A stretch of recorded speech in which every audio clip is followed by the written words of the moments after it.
hot there in fairness.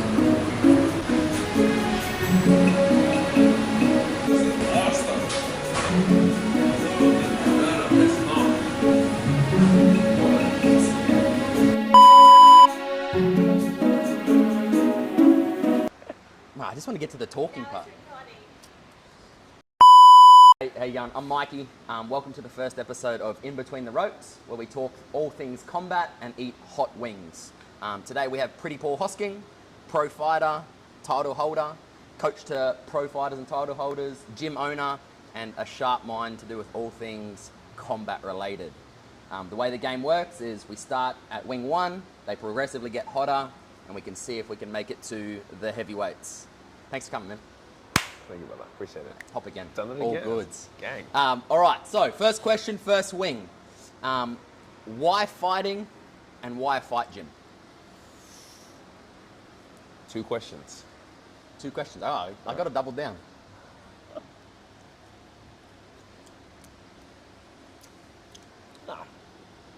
A little spice spot. It's not bad. Yeah, Nothing. that's good. That's a good wing. Why fighting? I think I've always been a very individually minded person. I come from a big family. Eight children. 4 boys, 4 girls. I'm the youngest boy. So I think that's always kind of been a thing for me. I've always been part of a big community, a big group, right, of family growing up. So I think I've always wanted to stand out a little bit.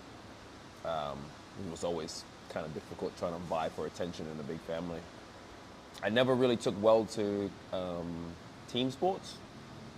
I was good at team sports. I mean, I could play basketball and I could play footy. Athletic guy. I'm an athletic guy, Athlete. you know. But I didn't ever really enjoy, I guess, sharing the limelight with a team, if that makes sense. So I was instantly, I was just drawn towards combat sport. When I was a kid, I had a bit of a cheeky mouth. I probably shouldn't say when I was a kid because I still have a cheeky mouth. Throughout my life, Throughout my whole life, I've had a cheeky mouth. I've always said what I think, and I've always backed whatever I say. But obviously, as you know, in this world, if you say things, you either need to be able to back them up with your mouth or back them up with your hands. And so that's basically how I got into fighting. My father, that was his advice to me. It's like, you either learn to shut your mouth or you learn to protect it. To back it I up. was like, I'll take option B because I'm never shutting up. I say whatever I like and whenever I like. So. And what age was that when you first walked into a Muay Thai gym, a boxing gym, or? I was 12, going on 13, around 12, 13 years old. My first combat sport experience was boxing. And so I boxed with my cousin, and now his son trains under me, so that's pretty cool. He was a Commonwealth boxer, my cousin, and he took me under his wing, taught me a few things, taught me how to move, taught me how to punch, taught me how to not get hit. So you're saying the athleticism and the cheeky mouth is genetic? Because I've met your nephew, Elijah, and he's got it as well, I guess. It's definitely, it may even be cultural, to be honest. I think Cook Islanders are known for that, so. Yeah, nice. So, yeah. All right, next wing. Sorry, why a fight gym? Ooh, why a fight gym? Why you got a me. fight gym? Natural progression. Going from fighting professionally to then opening my own gym. But I also, through my experience in combat sport, I've seen firsthand. I've trained in many different gyms, and I've just seen firsthand that there's a lot of deficiencies. I believe a lot of deficiencies in combat sport. Across the board, skills, culture, development. Development's a massive thing, especially in my gym. I really believe that there is a real path that you can follow to become a better martial artist, better fighter. I just noticed that even through my development of being developed and coached by other coaches, that there was never really any set structure of, okay, you start here as a beginner, and in X amount of time, you'll become an amateur fighter, and in X amount of time, we'll make you a pro fighter. There was never anything like that. So just turn up and have a go. Yeah, turn up and have a crack, and keep turning up was always like the thing that I would hear, which is great advice. it's great advice, but I just believe that there's a better way to do it. So, Sure. you know, if you can't, I guess if you can't convince people, then you just got to go and do it yourself. So that's basically what I did. Just opened my own gym and did it my way, Did it and your done way. it my way, and yeah, and a few years later, 5 years later, I have multiple champions. I've proven that my method works. I've proven that the process that we go through works for everyone. So, For everyone. Yeah. Next swing, stepping it up a notch. This Are one. you nervous about the heat at all? 1000%. Stress? I think around the middle, but regardless, we move. We move regardless. I'm gonna give it a good All crack right, today. So. Next one. Sorry. Question? See, fine, right? Fine. A little spicy, not too bad. I feel like I've softballed you in. It's the first two wings to just get people like not running for the door. I'm super hungry too because I haven't eaten this morning, so I think that's helping me a bit. Skip brekkie, you're like, You know I'm what I in mean? for it. All right. Perfect kind of segue. You talked about development, and the attitude a lot of fight gyms is turn up, have a crack, and whatever happens, happens. Whatever be will be. TTPP is something I heard when I first started coming to this gym. For those that don't know, I fight at this gym, I coach at this gym, I'm around this gym a little bit, probably too much. A fair bit, a lot. But TTPP, trust the pretty process. You talked about development and creating that process for obviously multiple champions, and you said for everyone. What's the process, and how does it differ to other gyms? The first thing that I modeled it off, my process, is what we call a 96%. I think other people will give it different percentages, but I believe the majority of the population, general population, belongs to the 96%, right? And then there's a 4%, and the 4% is the guys who are number one, super athletic, super gifted, or they're super committed, they're super passionate about combat sport. It's a priority for them. They train every single day, you know, whether it's jiu-jitsu, Muay Thai, boxing, they'll show up regardless. So the approach of just show up every day and crack on and give it a go, that works for the 4%ers. Because, and I'm a 4%er, and I believe you're a 4%er. The type of person that just, regardless of whatever goes on in life, combat it's just a part of your life. You prioritize it. You make sure that every day you get a roll in, or you get a sparring session in, or you get some pad work done, or you go for a run, or you know, it's part of your lifestyle. In your blood. It's in you, man. Yeah. You're a violent combat person. Do you know what I mean? Like I said, I believe I'm a part of that 4%, and I believe you are as well, and you know, a few people in our gym are like that. Unfortunately, although that's great, I mean that's low percentage, right? 4%. It's not a lot of people, and if you try and build a gym around the 4%, or trying to build anything around just the 4%, you're not going to go very far, or if you do, it's going to take a long time. And I know that there are many coaches and gyms that are geared towards just the 4%, and that's great. But the pretty process is, for me, it's taking the 96%. It's specifically for that, taking the 96%, people that would never ever think they could fight, never ever think they could engage in a sport as confronting and as dangerous and as crazy as combat sport, you know, and taking them and developing them into 4%ers. So with the mindset of, you know, this is good for me. I need to be here every day. I need to do something. You know, I need to be on the mats training. I need to be on the mats developing. And we all know, and everybody knows, anybody that's in combat sport or in fitness or in health or sports understands that training and exercise, first of all, it's physically, mentally good for you. Combat sport in particular, we talk a lot about how combat sport develops values like respect, kindness, and, you know, things like that. And so our process, or my process, is specifically geared towards 96 percenters. And my aim and my goal is to convert those 96 to the 4%. And then by extension, I believe that's how you grow combat sport. The sport itself, yeah. You grow the sport itself.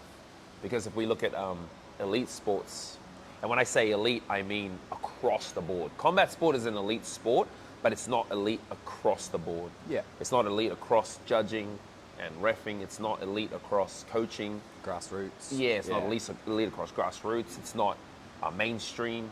Whereas professional fighting and the skill sets and all that sort of stuff is very high level. It's very elite. But I think across the board it's not.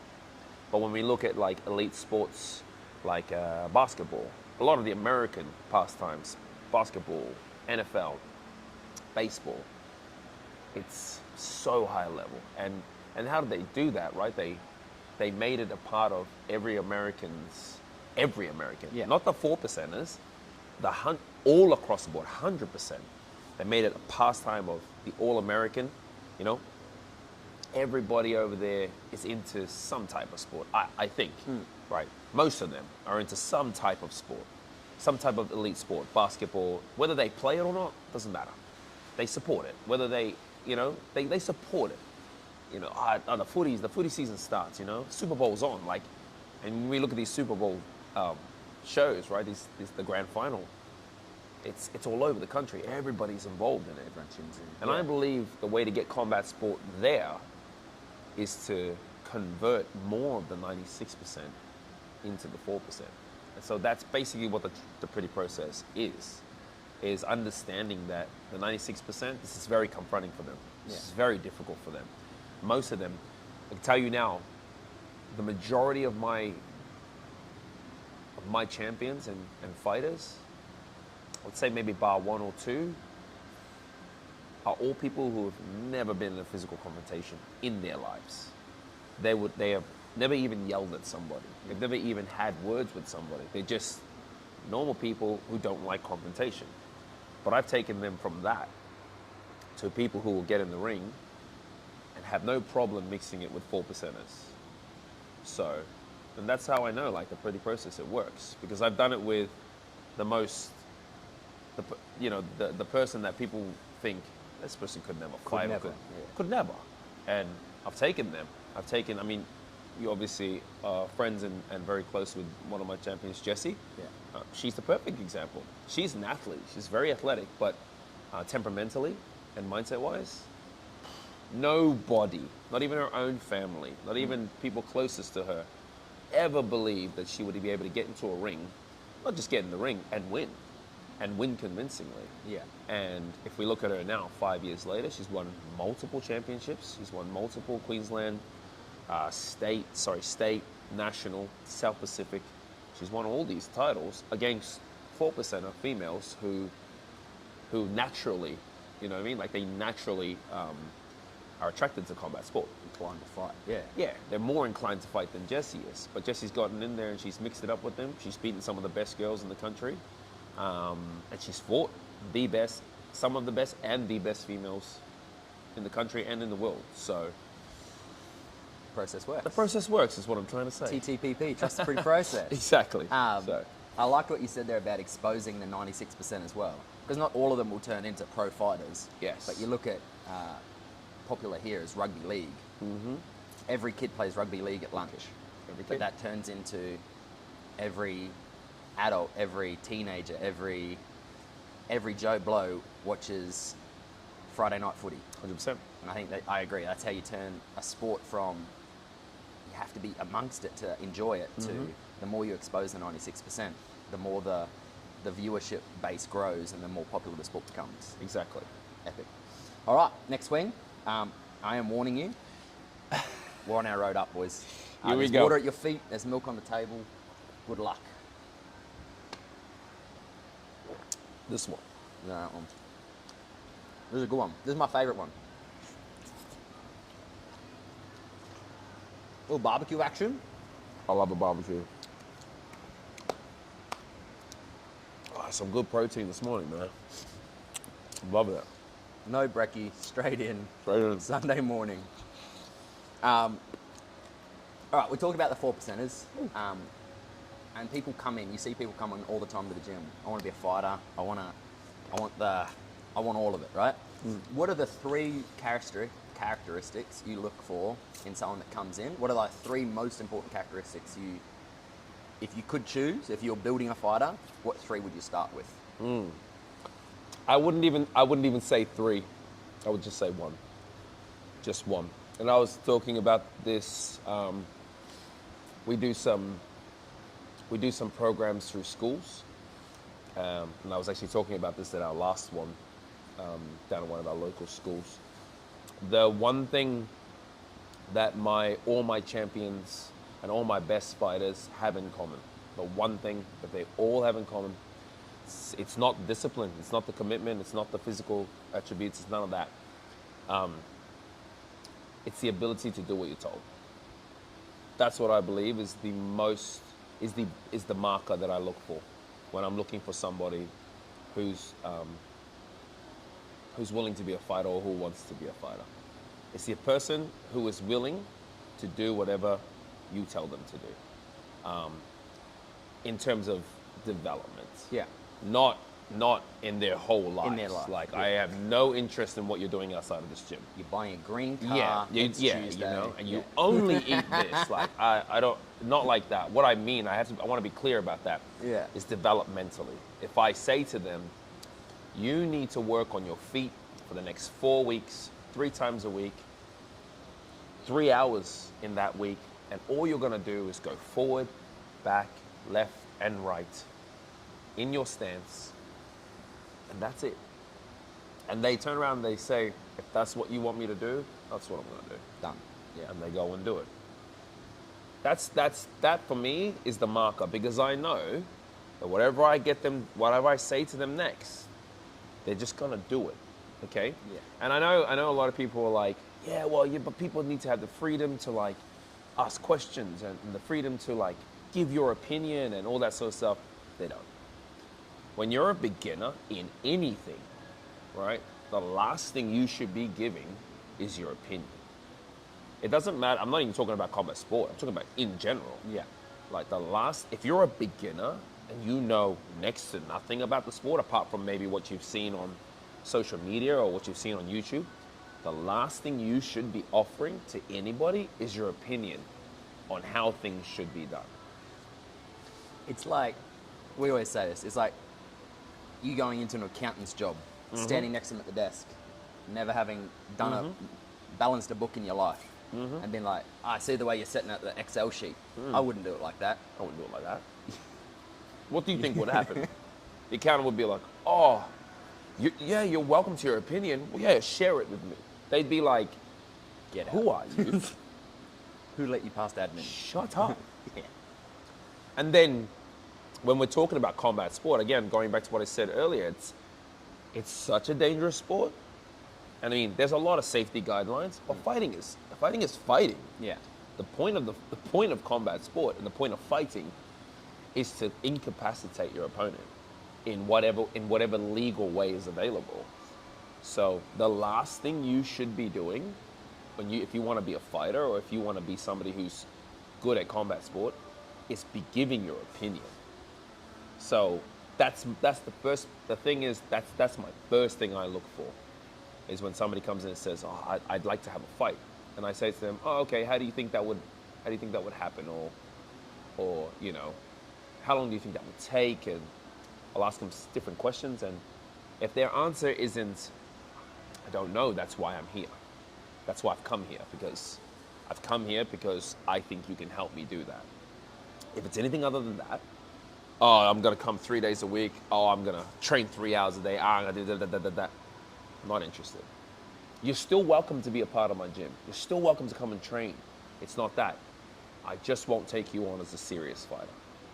I just don't believe that that's going to be productive for myself or for you. Because if I'm spending the whole time trying to change your opinion or convince you that like this works and this is the way you should do it, you may as well just open your own gym. For sure. Don't do that though. I mean, that's very dangerous.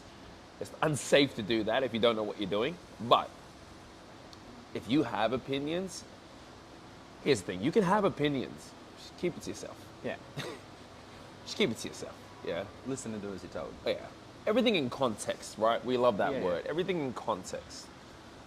If you're a more experienced fighter or somebody who's been in martial arts longer, a few years in, and you have some thoughts on, I like the way I do this, and I think we should go. I'm more than open to talking about it because I want to talk to people who have been in it for years. Yeah. I want to hear your opinions. I want to hear your thoughts because you may have figured something out that I haven't. But if you're a beginner, I can guarantee you it's very rare to meet a beginner who's figured something out in development that I haven't. So I think that's the biggest indicator and marker. That's the marker I look for.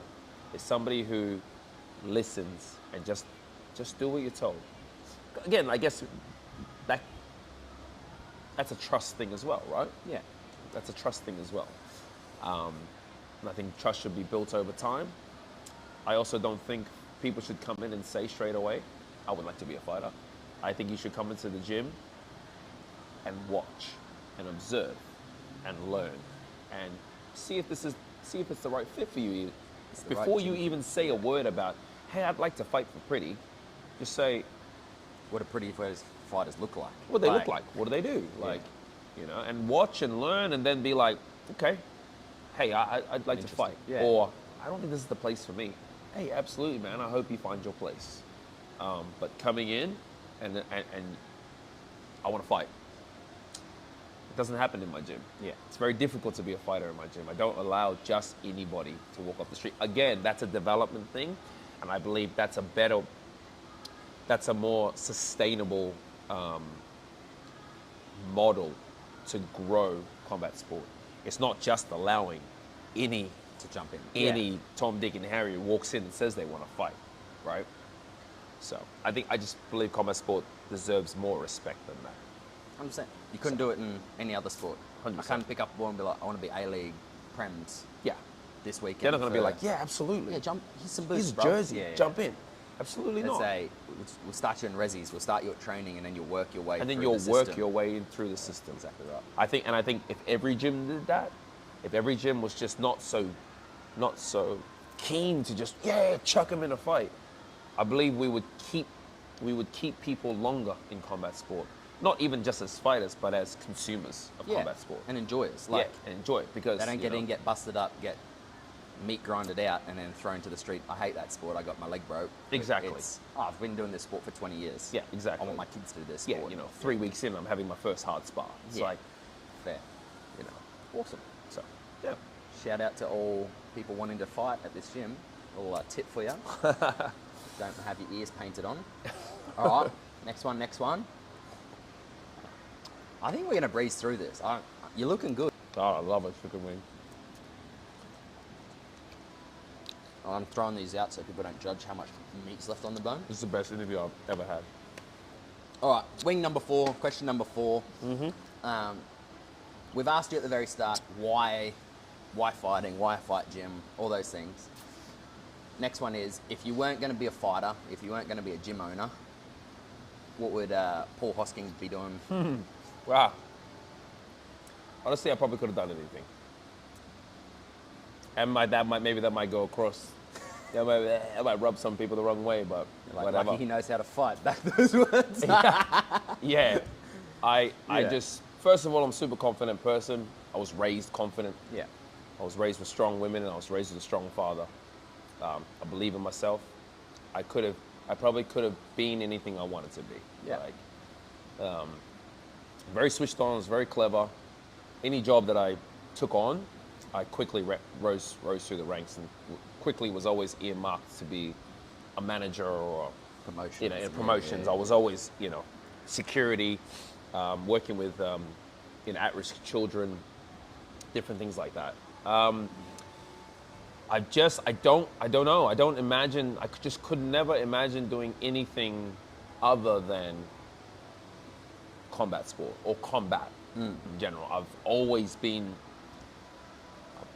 loved combat sport. I've always loved it. I used to read books when I was a kid, like Taekwondo, stories and Taekwondo books and karate books and stuff like that. Always imagined myself to be a fighter. So fighting combat sport would have always been a part of it.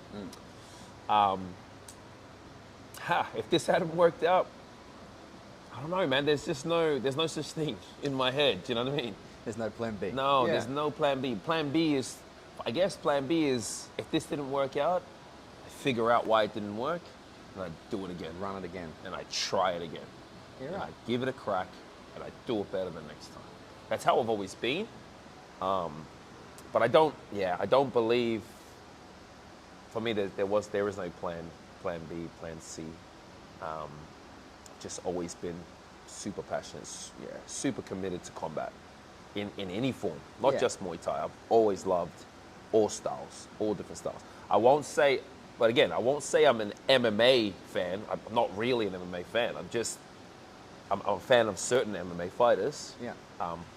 But that's usually because when they compete, they exhibit all the different styles that I enjoy to a high level. So, if they're a striker, they're a high level striker. They've competed in high level striking, and their jiu-jitsu is smooth. It's not, it's not like clunky and terrible. Their grappling is here and their striking is here. It's like the grappling's pretty good. Maybe not as good as their striking, but it's good. So I enjoy fighters like that. I wouldn't say I'm an MMA fan, but I've always been a fan of combat. We've said MMA.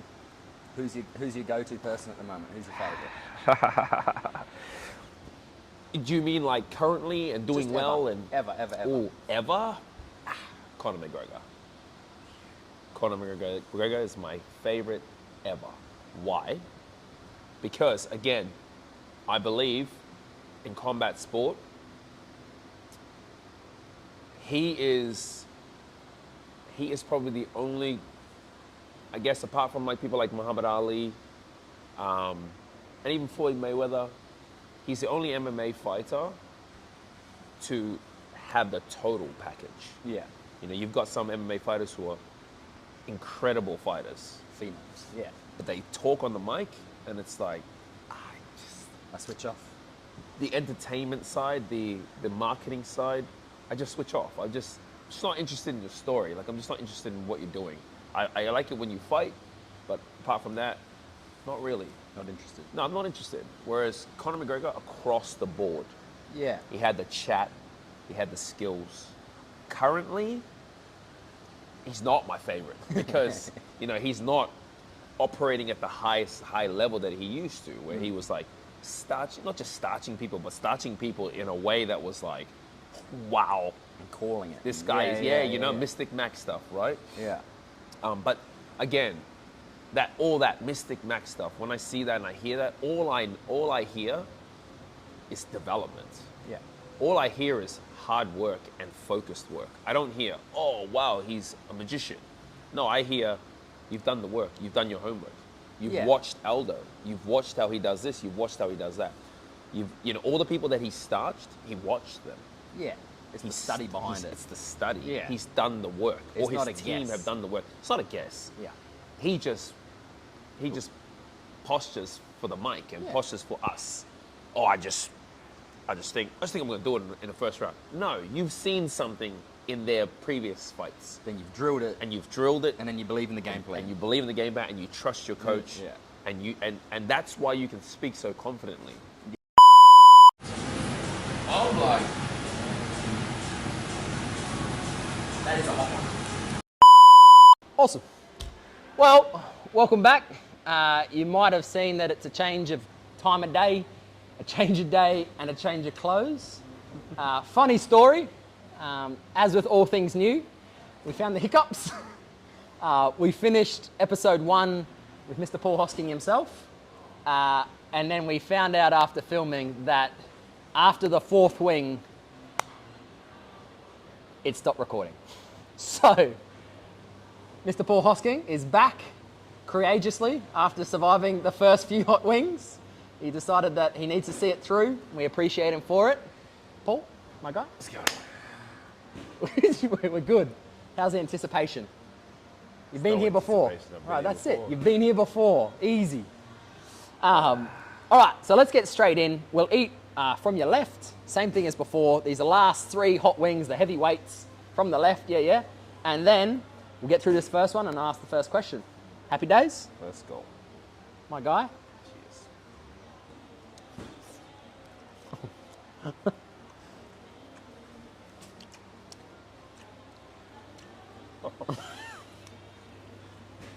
It's rough with no walking, hey? Wing bucket there for you, my guy. Yeah. Oh, shit. Yeah. The heavyweights definitely pack a punch. All right, so question 5. We've asked it before, but we'll ask it again. Who are the top coaches that you look around, not even in the sport of Muay Thai, but across combat sport or across sports in general? Who are the coaches that you look at that are doing well? Oh my God. This is worse than last time.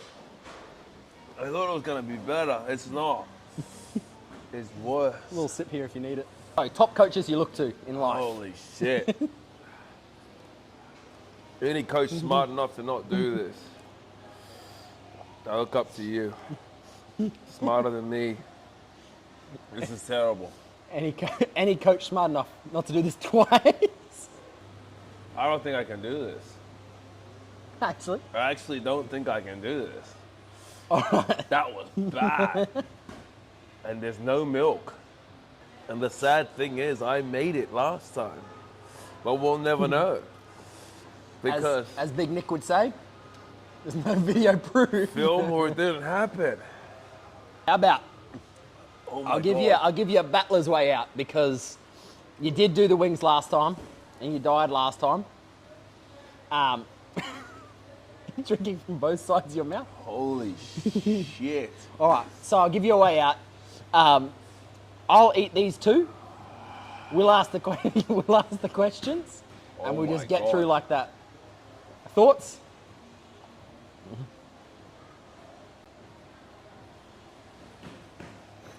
I have no thoughts.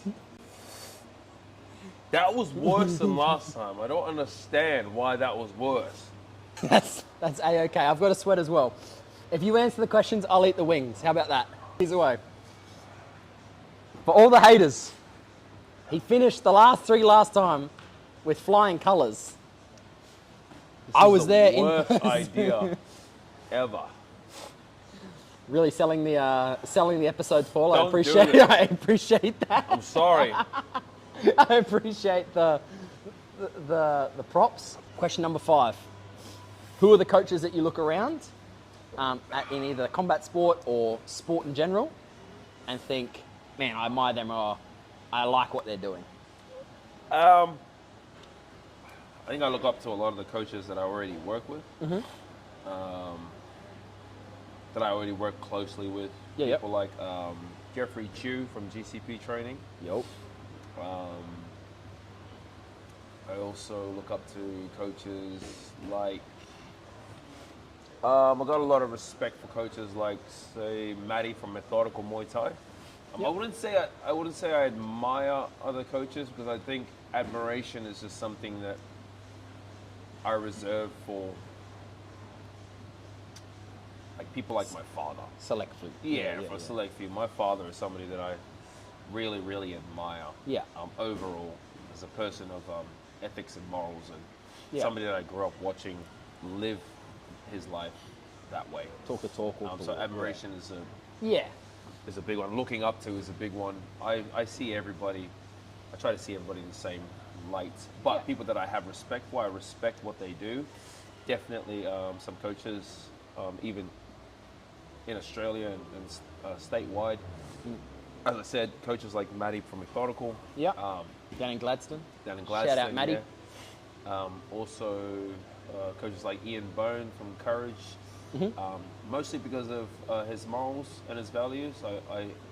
it seems to me that he's the type of person that, the type of coach that actually strives to live that martial artist life.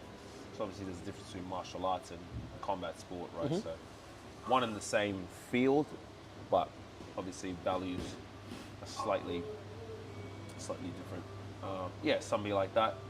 And I having really- been to his gym, like Haven't you been can to see his that gym. it like flows down from For sure. him straight through For sure, everyone. from the top, Yeah. as it always should. Yeah, so coaches like that. Yeah, perfect. You're doing well. You're doing well. All right, wing number 6. I'll eat and then ask. You take your breath. Yeah, there's no way I'm eating that. I just gotta feel like I'd be one in all in, you know. I don't know how I did that last time. I don't You get it. killed it too. I don't know how I did that Like- last time. The edit won't show it, but he was calm, cool, collected. What happened? Your body knows. It's starting to get reflexes. Body's like, do not do that again. slip. Spent 24 hours on the toilet. Alrighty, question number 6. I'm gonna reword it because I worded it wrong the first time. Right. But if who's some fighters that you again admire is probably not the right word, but you like have great respect for their skill or for their style of fighting in Muay Thai? Again, I don't think there's anybody that I would say that I admire. I think every person that gets in the ring and has a crack, from somebody who only has one fight to, you know, the very best in the world at the moment, I think that is definitely something to just be respected in general. I would say I enjoy certain styles more than others. I guess I would say I do enjoy the Thai style more than let's say the Dutch style. Yeah. But I do think that every style, even every style of combat, doesn't have to be Muay Thai. Boxing, jiu-jitsu, wrestling, karate, taekwondo, any of that sort of stuff. I do think there's something to be learned from every one of them. I do think if you look close enough, you can find something that you can learn from them. But styles that I would say I prefer the Thai style. I prefer to Yeah. watch it. I think it's much more. Obviously, it's much more Muay Thai. It is what Muay Thai is supposed to look like. Yeah. And I just enjoy the balance between it, you know, being one part brutal, one part beautiful, you know. So Yeah, 100%. I think that's what makes Muay Thai so unique as well, is that, again, a lot of other combat sports are effective, just as effective, but they don't really take into account the aesthetics of it, The beauty of it, you know. yeah. So like, for example, like MMA. MMA is super effective. Everybody knows that. That's not something that you can. There's not something to be argued about. MMA is definitely effective, but MMA is also, seems to me, you know, whatever it takes to win type Yeah. of thing, which is totally fine. But I think that also leaves room for a lack of strong technique, a lack of beautiful technique. Yeah. I think in Muay Thai, I think that's one of the things that attracted me to Muay Thai, is that, you know, it's not just kicking somebody, it's how you kick. It's not How you just, look while you yeah, kick them. it's not Yeah, just yeah. elbowing somebody, it's how you elbow. Who are some of your favourite Muay Thai fighters, currently and in the past? Just Currently and in the rattle off a past? few. Again, a lot of the, like, you know, I guess the kings of Muay Thai, you know, Sanchai, Yod Sanklai. I like any fighters that come from jockey gym, so like Lurdzilla, Sanchai, you know, different Somlak as well. I enjoy this style, very flashy. I think I enjoy not so much the fighting, but I think I enjoy the finding out how styles were developed, and Yeah. you know, learning about things like that, like jockey gym, for example. Most of the fighters that come out of there have this tricky, evasive, very clever style. And it's always interesting to me to find out, you know, how they develop that style, as opposed to a gym like FA Group, who are very well known for their clinching. Yeah. So same thing again, like how did they become a clinch-heavy gym? Almost specialist in Yeah, that, specialists in that, and then you've got gyms like Jockey that are well known for being more technical, more female type of gyms. Yeah. So, yeah, I would say any of those. Currently, it's funny, like my favorite fighter of all time is an MMA fighter. But and I think I spoke We about spoke this, on it at the end. That's yeah. exactly where it cut last time. Right. 29th minute. 29th minute, yeah, we were talking about Conor McGregor. Yeah. So I think Conor McGregor is my favorite because he was not just a great fighter. In his prime, he wasn't just a great fighter, but he was a great entertainer. Yeah. I think a lot of fighters, a lot of coaches, a lot of gyms forget that part or choose to ignore that part, that what you're doing is entertainment. You know, it's to entertain. People Yeah. come to watch you and be entertained. They become one-dimensional. They're like, we're really good fighters, but if I get on a mic, I don't want to hear you talk about it. Yeah, exactly. Whereas Conor McGregor was pretty well. He's very well rounded Yeah. across the board, you know. And you see those guys eclipse the sports so Yeah. quickly. Could scrap and yeah. could chat. And, yeah. All right, perfect. All right, so no, wing number 7. It's the tables are reversed now. I am struggling and going to eat this wing, but I'm going to hit you with some words. So it's like one word association. I'll say something, you throw the first word that comes to your head out, and then we'll wrap this thing up for a second time. Happy? Yep. Yeah, me too.